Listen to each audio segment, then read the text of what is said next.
Hey, so today we're going to talk about Wide Sargasso Sea by Jean Rhys. I actually read it a couple of semesters ago for class. I don't have my physical copy with me. I'll try to get a picture of it on the screen. I lent it out to my mom because she used to teach Jane Eyre to her high school students.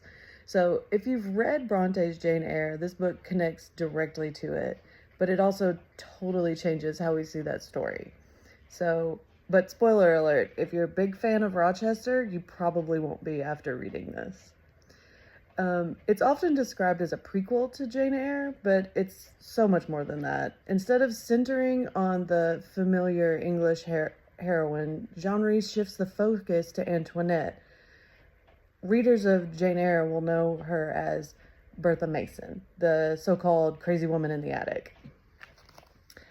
So Wide Sargasso Sea asks us the big question, like, what if we actually heard her side of the story?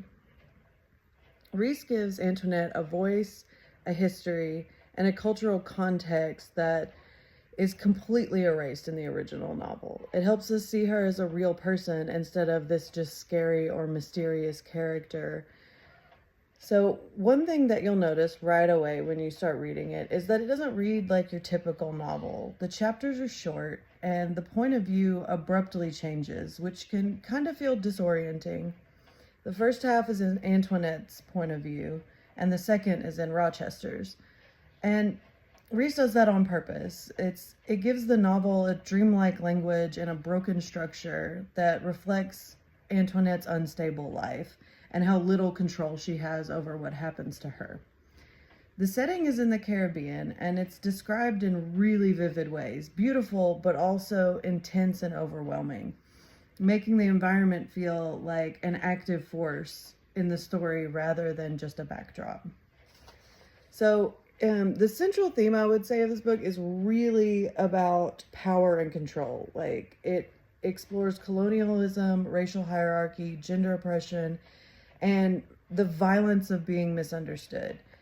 Antoinette is stuck between cultures and doesn't fully belong anywhere. And as her husband gains more power over her, he even changes her name from Antoinette to Bertha, which is a huge downgrade if you ask me. It shows how taking someone's voice or identity can really be a form of violence.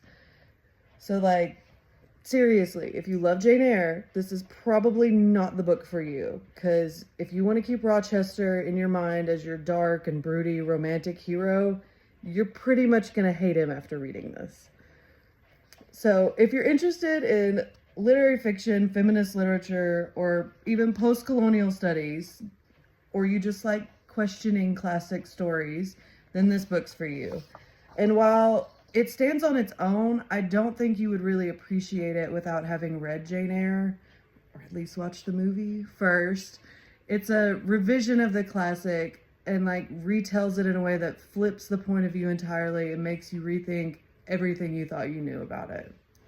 So while ultimately it's relatively short, Wide Sargasso Sea isn't easy or a comforting read, but it's a powerful one that reminds us that every story depends on who gets to tell it and who doesn't, and what happens when those voices are ignored. So check it out.